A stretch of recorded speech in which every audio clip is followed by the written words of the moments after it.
congresos interamericanos de filosofía, que ya no son solamente con América Latina, sino también con Estados Unidos y Canadá. Pero hay una cosa importante. Yo creo que el hecho de que se vayan conociendo mejor las obras de otros pensadores desde distintas corrientes filosóficas da lugar a una mayor tolerancia y da lugar a una mayor, no sé, intercomunicación y comprensión. A ver, yo recuerdo que en los primeros congresos interamericanos de filosofía era difícil sentar en una misma mesa a un fenomenólogo analítico, ¿no? Un neoescolástico y un marxista. Sin embargo, ya a finales de los 90 sí era posible, ¿no? O sea que hubo una evolución en él, ¿no? Empezaron a reconocerse que se podían construir filosofías, ¿no? Desde distintas perspectivas o tradiciones filosóficas. Eso para mí es importante. Y hay otro evento que yo destacaría para finalizar, y es que comienza a ser más reconocida en Europa, en Asia, en Norteamérica, la producción filosófica latinoamericana. Y los filósofos comienzan a ser más traducidos a otros idiomas, a participar en congresos mundiales, ¿no?, de filosofía con un mayor protagonismo. En fin, yo creo que la vida filosófica de nuestra América, que es el objeto de este seminario, comienza a tener un mayor reconocimiento universal que indica que se puede hacer filosofía también desde estas tierras. Esos son a mí los juicios más introductorios, ¿no?, para este debate. Hablar de una filósofa cubana, Zaira Rodríguez Ujíos. En la sesión anterior preguntaban por el tema de la participación de las mujeres, ¿no?, en la vida filosófica. Fíjense que hoy estamos hablando, esta es la primera mujer de la sesión de hoy, ¿no? Pero en el caso de Cuba, es interesante que antes de la revolución, yo solamente mencioné la vez pasada a las hermanas Rosaura, ¿no?, y García Tudurí, ¿no?, y María Lucía. Pero después de la revolución cubana se produce un fenómeno interesantísimo, una eclosión de filósofas, pero eso tiene que ver con el producto del proceso que se ha dado en Cuba. Yo no sé si se conoce que más del 50% de las direcciones de las instituciones científicas, técnicas cubanas están dirigidas por mujeres. En estos momentos, las tres principales universidades del país, La Habana, Las Villas en Santa Clara y la de Oriente Santiago, son rectoras, las tres mujeres.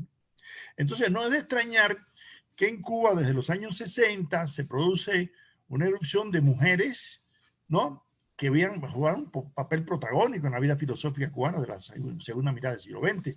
Isabel Monal, Talia Fun, Olga Fernández, Daisy Rivero, Lourdes Renzoli, Marta Martínez Llanta. Hay una cantidad extraordinaria que incluso le llama la atención a muchos visitantes, ¿no?, porque las facultades de filosofía, el Instituto de Filosofía, casi siempre ha estado dirigido por mujeres. Entonces, no es de extrañar que Zaira Rodríguez Ujíos, que estudiaba filosofía en Francia al triunfo de la Revolución y regresa inmediatamente a Cuba cuando triunfa la Revolución, que procede ella de una familia de maestras, se vincula directamente a la vida revolucionaria, pero continúa estudiando filosofía en la Universidad de La Habana y se gradúa, ¿no?, en el año 65 de filosofía, pero con una praxis política muy vinculada al proceso cultural de la Revolución Cubana, siendo profesora para los alfabetizadores, en fin, ¿no?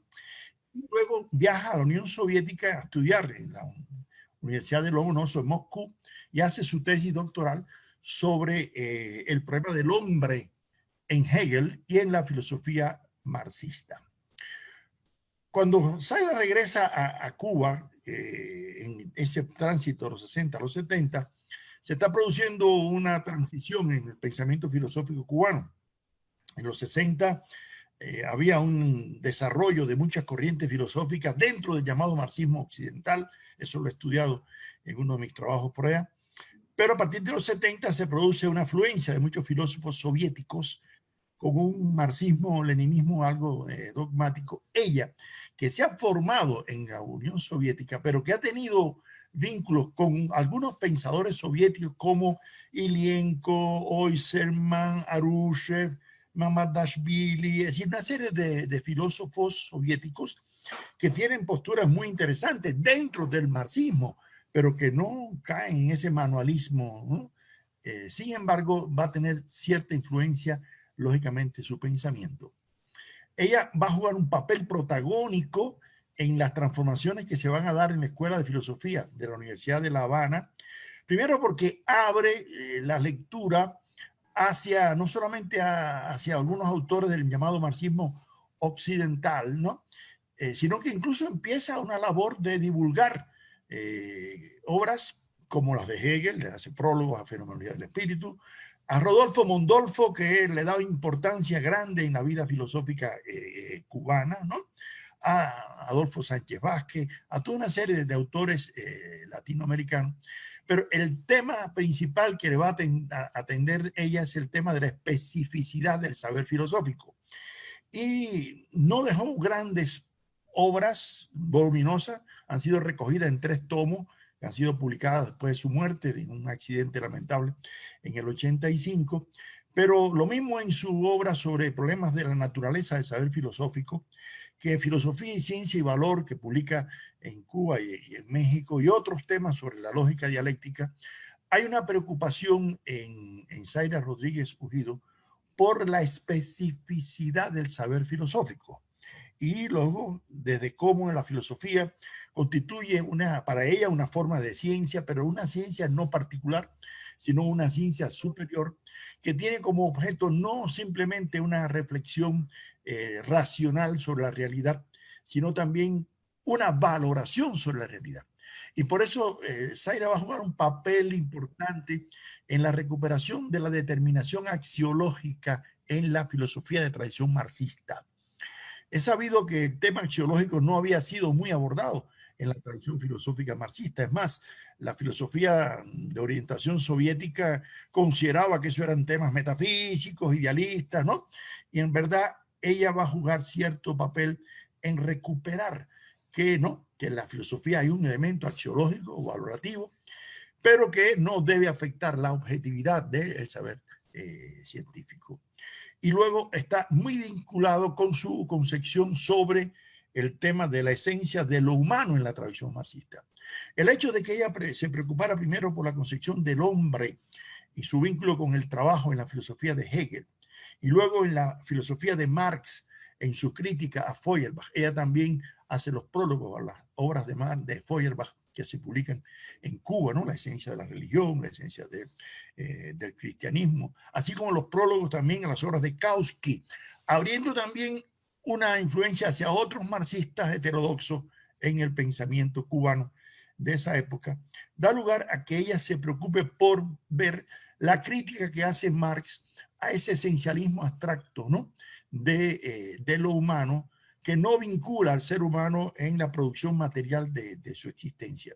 En el trabajo que yo puse a la consideración de ustedes, que está publicado también sobre la condición humana en la obra de Zaira Rodríguez Ujido, se aprecia esa concepción que no reduce el ser humano ni a una esencia metafísica, ni a una visión naturalista al estilo positivista, sino que más la aproxima a lo que nosotros hemos considerado que es más importante en la reflexión filosófica latinoamericana, la existencia de una condición humana que no presupone al hombre ni malo ni bueno, sino un ser humanizable, perfectible y sobre todo culturizable. Y por eso llama la atención que ella, que le dedica al tema de la cultura, una importancia muy particular. Y por eso coincidimos mucho con ella en los años 70 y 80, cuando trabajamos juntos en la elaboración de un proyecto que finalmente no tuvo total feliz término, porque era un intento de recuperar una historia de la filosofía en América Latina que tratamos de continuar después de su muerte, pero él va a ser parte de una gran historia de la filosofía de la Unión Soviética con un tomo dedicado a América Latina y no se pudo concluir. Sin embargo, se publicaron varios libros y varios trabajos relacionados con ello. En esa reflexión, ella parte de un concepto de cultura que nosotros realmente hemos sostenido en algunos de nuestros trabajos, y es que la cultura no es todo lo que produce el ser humano. El hombre también produce excrescencias sociales que atentan contra la condición humana. Y eso se ve en sus primeras reflexiones cuando ella dice, el concepto de cultura se vincula con el progreso social. Si el progreso social expresa el movimiento ascendente de la sociedad que se plasma en los modos de la actividad humana, en la forma de las relaciones sociales, en el lenguaje, en los estados de la conciencia social, etc., ello indica que podemos juzgar el progreso social a partir de los tipos de cultura. En este sentido, la cultura actúa como un criterio importante del desarrollo social. Asimismo, el progreso social se caracteriza de modo esencial por el desarrollo y la formación progresiva de la libertad. Por eso la cultura expresa el nivel de libertad de la sociedad y de la personalidad. En ese sentido, la obra sobre los temas de la cultura, yo creo que Zaira continúa la tradición de José Martí, de que ser culto es el único modo de ser libre y que la libertad es una condición de la cultura. Pero también continúa la labor de José de la Luz y Caballero, tema al cual ella le dedica un valioso ensayo para demostrar cómo ese filósofo cubano, que fue alumno de Hegel, ¿no?, se opuso tanto al racionalismo como al empirismo, y desde una postura realmente muy dialéctica, porque Zaira es una gran estudiosa de la lógica dialéctica. Desarrolla un libro completo sobre los elementos de la lógica dialéctica, no para reducirlo al abracadabra del materialismo dialéctico que nos acostumbraban los manuales soviéticos, a los cuales ella se opuso abiertamente, ¿no?, sino ver a la dialéctica en la lógica como una forma superior del análisis lógico que supera la lógica formal. Siempre recuerdo cuando en 1987, en un congreso allá en Trujillo, Francisco Miró Quesada me dijo: Pablo, yo he estudiado casi todas las lógicas y me he llegado a la convicción de que la lógica dialéctica es la lógica superior. Yo le dije: pero usted nunca ha publicado eso. Y no, es que no lo puedo publicar. Igual que cuando me había dicho allá en el año 85 Paco, que él estaba convencido de que el capitalismo no era el futuro para la sociedad latinoamericana. Y dije: pero usted no ha publicado eso tampoco. Dice: yo no puedo porque yo soy de la aristocracia del comercio de Lima y si yo digo eso van a decir que estoy loco, ¿no?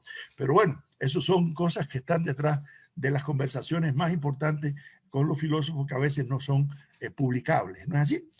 Pues el análisis de la lógica dialéctica va a ser central en varios de los libros de Zaira, pero una lógica dialéctica que está dirigida a una comprensión de la ciencia, no simplemente con el objetivismo típico del enfoque positivista, sino con la intención de que la ciencia tenga una determinación también valorativa.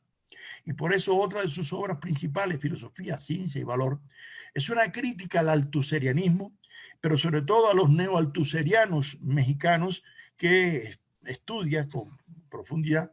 Zaira tuvo una vida filosófica básicamente corta, pero tuvo impacto también en la arena internacional. Participó en congresos de filosofía de Montreal en Canadá, en congresos en Berlín y no solo, ¿no?, en la Unión Soviética y en Francia, sino en México, en Perú, en Colombia, países que visitó y donde dejó también cierta huella. Pero la principal huella filosófica de Zaira está en una generación que actualmente está muy activa en la vida filosófica cubana, porque ella desde la Universidad de La Habana formó a 3 generaciones de estudiantes en una visión de un marxismo. A veces yo no me gusta decir marxismo crítico, porque un marxismo que no sea crítico no es marxismo, como lo digo a veces al amigo Gabriel Vargas Lozano, ¿no?